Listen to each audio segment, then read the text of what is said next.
인생은 나그네 길, 어디서 왔다가 어디로 가는가. 옛날 한 가수는 인생을 하숙생이라고 노래를 했습니다. 하숙생으로 타향에 사는 인간에겐 귀향 욕구라고 하는 게 있습니다. 미국 LA 교포교회 가운데에 언제나 그리운 내 고향 교회라는 이름을 가진 교회가 있습니다. 얼마나 고향이 그리웠으면은 고향 그리는 사람들이 모이기를 원했으면은 이런 이름으로 교회 이름을 지었을까요? 오늘 본문 룻기는 고향 떠난 한 가정이 객지에서 처절하게 실패합니다. 그리고 고향으로 돌아가 회복하는 이야기입니다. 우리 인생의 고향은 어디일까요? 내 어머니 계신 시골이 고향이라고 한다면은 내 아버지 계신 하나님 나라가 내 고향이겠지요.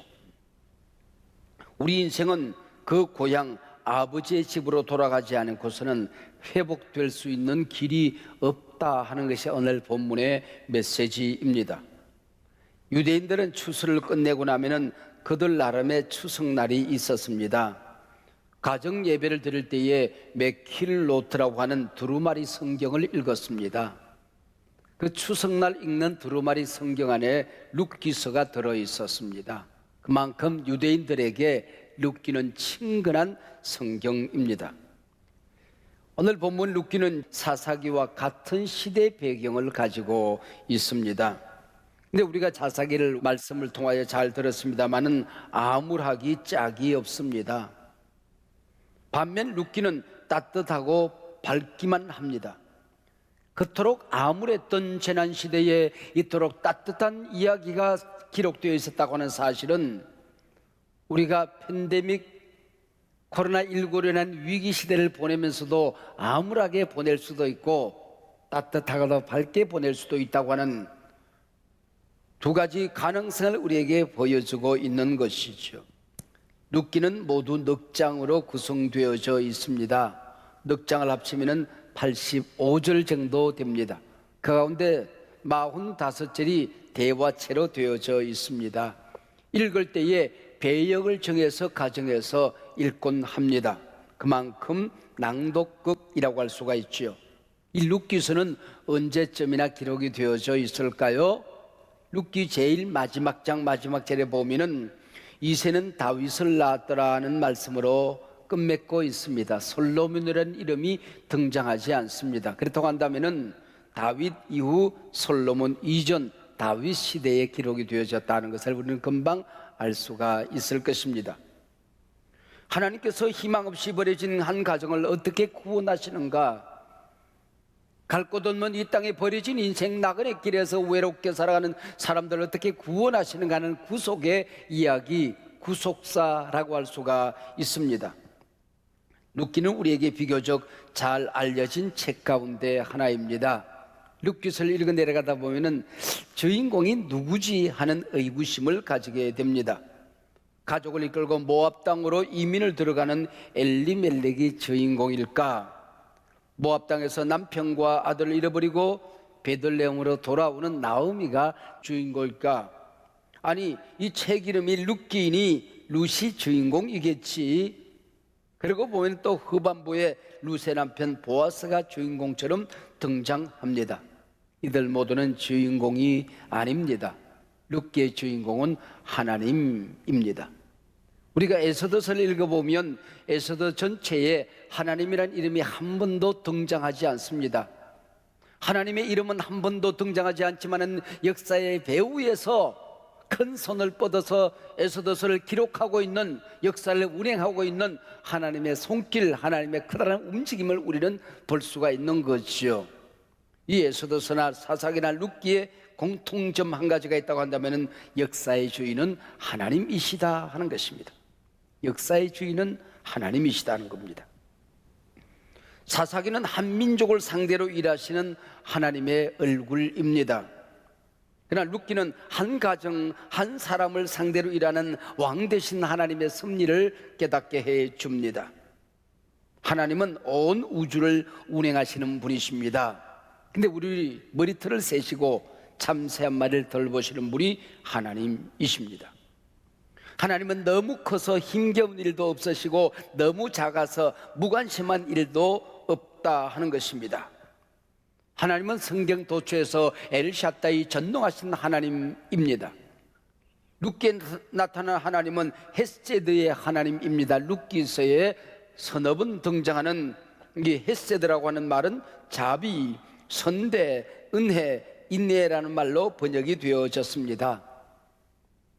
내가 가지고 있는 지극히 개인적인 일, 우리 가정의 지극히 사소한 일, 하나님은 이 문제에 깊은 관심을 가지고 계신다 하는 의미입니다. 저는 아무리 생각해도 하나님이 긍휼히 여겨주지 않으면 단 하루도 살 수 없는 사람입니다. 아무런 것도 가진 것이 없는 사람이죠. 하나님의 헤세드, 하나님의 은혜와 선대가 아니면 살 수 없는 게 제 인생사였고 오늘 하루하루였고 그리고 또 내일도 마찬가지입니다. 우리 인생 모두가 마찬가지 아니겠습니까? 베들레헴 마을에 살던 엘리멜렉이라는 가정이 있었습니다. 이 마을에 흉년이 들었습니다. 이 베들레헴이라고 하는 말은 떡집이라고 하는 뜻을 가지고 있거든요. 떡집에 떡이 떨어졌다, 그런 의미입니다. 약속의 땅에 흉년이 찾아온 것입니다. 오늘 설교 제목이 약속의 땅에서 흉년을 만났을 때입니다. 약속의 땅에서 흉년을 만났을 때, 좀 더 쉽게 얘기하면 우리가 예수 믿고 하나님의 자녀가 되고 나면은 항상 내 인생은 풍년이 찾아올 것이라고 기대합니다. 아프던 몸도 건강해질 것을 기대하지요. 나를 괴롭히던 사람들도 내 곁에서 떠나갈 것을 기대합니다. 내 예수 믿고 하나님의 자녀가 되었습니다. 근데 왜 몸이 아프지? 왜 멀쩡하던 사업에 어려움이 왔지? 왜 날 괴롭히던 사람들이 내 곁에 떠나지 않지? 교회는 하나님의 집인데, 교회는 예수 그리스도의 피 위에 세워진 거룩한 공동체인데 교회 안에 왜 문제가 일어나지? 왜 교회가 세상의 비난거리가 되었지? 이게 바로 약속의 땅에 흉년을 만났다 하는 것입니다. 여러분 기억하십시오. 성경은 하나님의 백성들에게 고난과 시험이 면제되었다고 약속한 적이 없습니다. 우리 믿음의 조상들도 모두 그 시험을 기쁘게 받아들였습니다. 그리고 시험을 잘 통과했습니다. 그리고 그들을 부른 하나님의 부름이 헛되지 않음을, 그들이 가진 그 믿음이 정당한 것임을, 당당한 것임을 증명하며 살았던 것이지요. 흉년 만난 엘리멜렉 가정처럼 우리 그리스도인들도 흉년을 만날 때가 있습니다. 멀쩡하던 직장을 잃어버립니다. 번창하던 사업이 어려워집니다. 건강하던 몸이 쇠약해집니다. 지금은 코로나19로 말미암아 위기 아닌 사람이 어디 있습니까? 어려움 없는 가정이 어디 있으며 위기 아닌 교회가 어디 있습니까? 온 나라, 온 세계 전체가 팬데믹에 빠져서 살아가고 있습니다. 우리 인생의 신비 가운데 하나가 고난이라고 하는 겁니다. 고난을 원하는 사람은 없습니다. 고난을 좋아하는 사람도 없습니다. 또 고난을 피해갈 수 있는 사람도 없습니다. 근데 그 고난을 이겨내고 나면 고난만큼 유익하고 우리를 성숙시키는 스승도 없는 게 고난의 신비입니다. 우리 인생사에 왜 고난이 찾아올까요? 에덴 동산에서 쫓겨난 이후 인류 역사에 고난이 없었던 때는 없습니다. 고난은 우리 잘못에 대한 징계로 찾아올 수가 있습니다. 그래서 어려움이 있을 때에 세계가 뭘 잘못했지? 우리나라가 뭘 잘못했지? 한국교회가 뭘 잘못했지? 우리 가정이, 나는 뭘 잘못했지? 자기 자신을 돌이켜보는 시간이 되어야 하는 것입니다. 고난은 우리의 믿음을 테스트하는 시험 문제입니다. 이때 내 신앙이 진짜임을 당당히 증명해야 되는 시간입니다. 내가 쭉쟁이가 아님을, 바람에 날아가는 신앙이 아님을, 당당한 반석에 세워진 신앙임을 내가 증명해 내야 한다고 하는 것입니다. 고난은 하나님께로 온전히 돌아오려는 하나님의 부름이요 사인입니다. 재난이 찾아왔다고 해서 하나님으로부터 멀어지면, 말씀으로부터 멀어지면, 기도로부터 멀어지면, 예배의 임재를 잃어버리면 우리는 망하는 겁니다. 고난은 훈련이 되기도 합니다. 고난은 때로 우리의 축복의 그릇을 키우는 시간입니다. 고난은 우리 믿음과 품성을 성장시키는 기회가 된다 하는 것입니다. 고난을 멋지게 이긴 사람들은 세상을 이끌어가는 리더로 성장해 갈 수가 있는 것입니다. 축복의 그릇이 커지게 되는 것입니다. 시험과 고난을 통과하지 못하면 어떻게 될까요? 여러분, 우리 학생들이 대학 입시에 떨어지면 어떻게 돼요? 재수하는 겁니다. 코로나19의 고난이 아니라고 할지라도 고난을 통과할 때까지 또 시험을 만나게 되는 것입니다.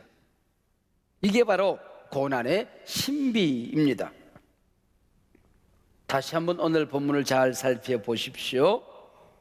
약속의 땅에 재난이 왔을 때에 고난 신학, 재난의 신앙이 없었던 한 가장 엘리멜렉이 등장합니다. 그 한 사람의 잘못된 판단과 잘못된 행동으로 이방 땅에 남겨지고 버려진 가련한 세 여인이 나오지요. 사랑하는 여러분,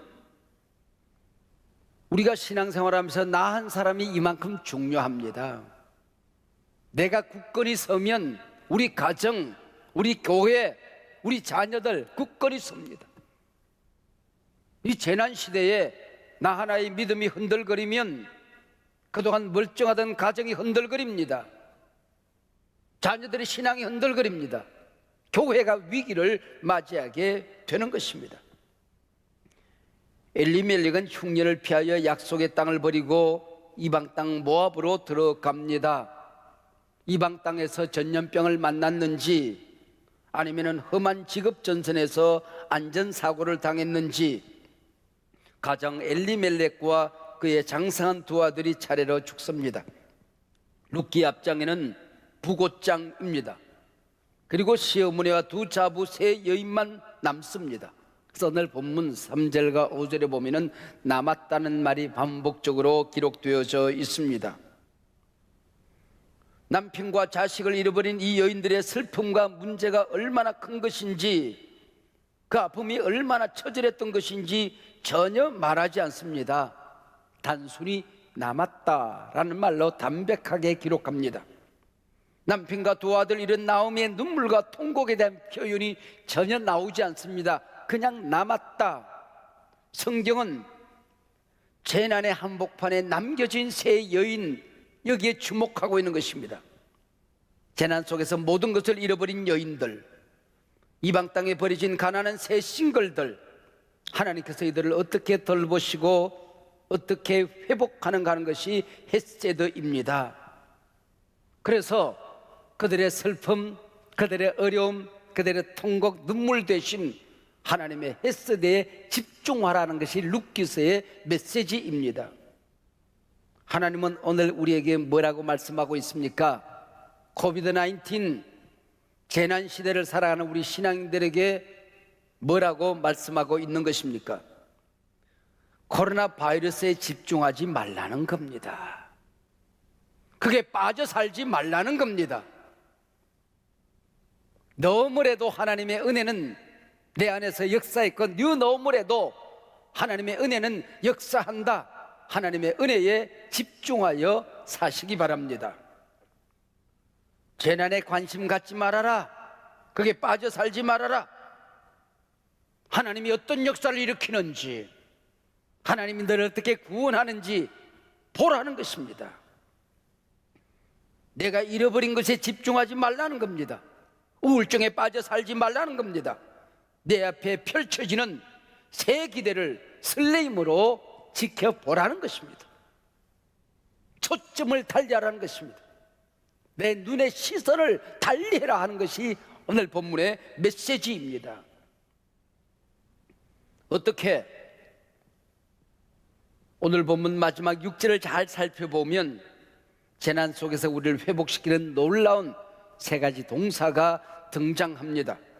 들었다, 일어났다, 돌아왔다라는 단어입니다. 하나님의 말씀을 들었다는 겁니다. 기쁜 소식을 들었다는 겁니다. 여러분, 재난의 시대는 하나님의 말씀을 들어야 됩니다. 눈 뜨자마자 하나님의 말씀 들어야 합니다. 그래야 삽니다. 눈 감기 전에 하나님의 말씀 듣고 눈 감아야 됩니다. 믿음은 들어야 생기는 것입니다. 성경을 통하여 하나님의 말씀을 들어야 됩니다. 기도를 통하여 하나님의 말씀을 들어야 됩니다. 예배를 통하여 하나님의 말씀을 들어야 사는 시대라고 하는 것입니다. 일어났다는 말입니다. 넘어져 있으면 안 됩니다. 누워있거나 포기해서는 안 된다는 것이죠. 기독교는 일어나는 종교입니다. 무덤 문도 밀어내고 일어나는 종교가 기독교입니다.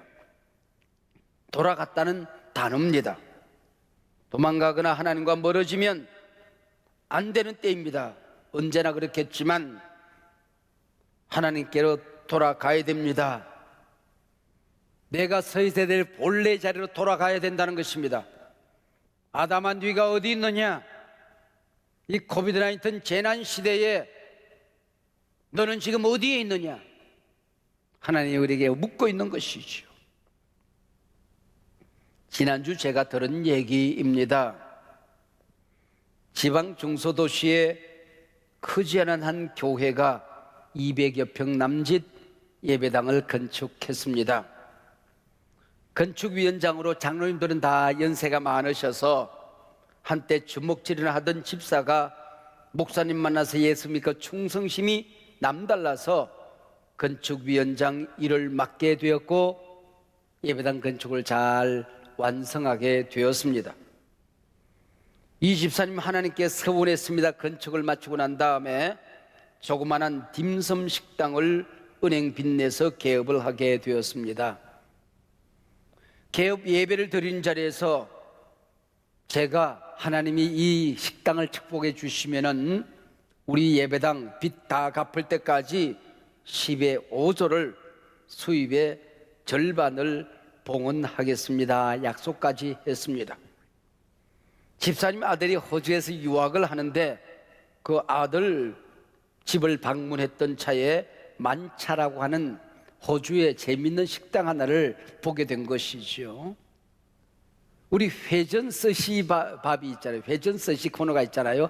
돌아갈 때 자기가 먹고 싶은 걸 내려서 먹고 접시를 계산하면 되잖아요. 이 만차 식당은 중국 식당인데 그걸 마차를 만들어서 끌고 다녀요. 사람들 앉아만 있으면 됩니다. 그리고 앉아 있으면 김이 무럭무럭 나는 접시가 있어요. 먹고 싶은 만두를 그리고 그 딤섬을 골라서 먹습니다. 그리고 나중에 그 접시를 계산하면 되도록 되어 있는 거거든요. 정말 불같이 일어나고 있었습니다. 이렇게 2, 3년만 장사가 잘 되면 이 집사님 혼자서 남겨진 빚을 다 갚을 수 있겠다 싶었습니다. 근데 앞불사 코로나19 팬데믹에 빠졌습니다. 조그마한 교회 나이 드신 목사님 예배를 드릴 수가 없었습니다. 온라인 예배를 어떻게 드리는지 깜깜하기만 합니다. 식당을 개업했던 집사님은 당황하기 시작했습니다. 교회도 집사님도 목사님도 식당도 폭망합니다. 목사님은 당황한 나머지 전국 교회에 우리 교회 큰일 났습니다. 이러다가 예배당 어디에 넘어지고 쓰러지게 생겼습니다. 편지를 냈더니 어느 곳 단 한 곳도 반응이 없었답니다.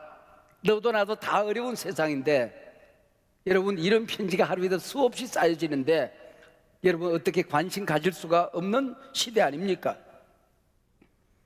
집사님 주먹질할 때 마시셨던 술독에 빠져버렸습니다. 하나님이 이해가 안 됩니다. 나 잘 살자고 만들어진 식당이 아닙니다. 교회 섬기자고 하나님 섬기자고 낸 식당인데 왜 우리 집이 어려워야 되냐는 것입니다. 아들은 유학을 중단하고 돌아왔습니다. 집사님 도끼를 들고 내 손으로 지은 예배당 내 손으로 부셔버리겠다고 예배당으로 달려갔습니다. 그리고 꽁꽁 문 닫힌 예배당 앞에 무릎을 꿇었습니다. 도끼로 땅바닥에 무릎 앞에 찍어놓고 통곡이 터져버렸습니다. 하도 많이 울어서 지쳐버렸습니다. 그래서 지쳤는지 잠이 들었는지 꼬박하고 있는데 예배당에 바퀴가 달리더랍니다. 자동차처럼 되어가지고는 자기가 함께 건축한 이 예배당이 바퀴가 달려서 온 세상을 휘저 다니더래요. 그리고 이게 뭔가 싶어서 흐느끼면서 헉헉거리고 앉아있는데 목사님이 마침 나타났습니다.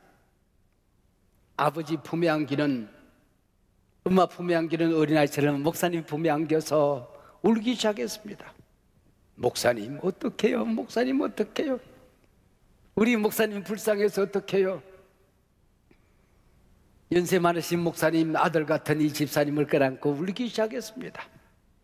우리 집사님 어떡하나? 우리 집사님 어떡하나? 우리 집사님 은행비도 어떡하나? 둘이서 펑펑 울기 시작했습니다. 그러다가 아무개 집사 들어가자. 그래서 목사님 방에 가서 또 눈물을 닦고 둘이 가만히 있는데 동시에 깨달음이 왔어요. 바퀴 달아야 되겠구나. 집사님 바퀴 달자. 목사님 우리 바퀴 답시다. 그래서 식당 문은 닫혔지만은 차를 한 대 구입하여 거기다가 딤섬 집을 세웠습니다. 그리고는 마을을 돌아다니기 시작을 했습니다. 김이 무럭무럭 나는 그 딤섬을 사람들이 그것을 사가지고 가서 집에서 먹도록 한 것입니다. 불티가 나기 시작했습니다. 부인 집사님은 이미 만들어 놓은 가게를 테이크아웃 딤섬집으로 사람들이 주문하고 와서 가져가는 딤섬집을 했습니다. 목사님은 예배당에 목회의 바퀴를 달기 시작했습니다. 그래서 목사님 혼자서 예배를 인도하고 딸이 와서 그것을 찍어서 스마트폰으로 온라인으로 예배 드리기 시작했습니다. 100여 가정밖에 안 되니까 일주일에 한 번씩 신방이 필요한 가정을 영상으로 신방했습니다. 병원에 입원하는 가정, 아이가 아픈 가정 전화 신방하기 시작했습니다. 그리고 성경 공부가 시작하는 가정은 스마트폰 틀어놓고 1시간씩 성경 가르쳤습니다. 목회가 너무 재미있었습니다. 이렇게 하면 되는 걸, 이렇게 하면 되는 걸. 집사님 딤섬 차량에 바퀴 달았습니다. 아내 집사님 테이크아웃 배달 바퀴 달았습니다. 목사님 온라인 바퀴를 달았습니다. 약속의 땅에서 흉년 만난 우리 성도님들이 있습니까? 지금은 넘어져 있으면 안 됩니다. 지금은 혼자 쓰러져 있으면 안 됩니다. 은혜의 바퀴 달아야 됩니다. 믿음의 바퀴를 달아야 됩니다. 말씀의 바퀴를 달아야 됩니다.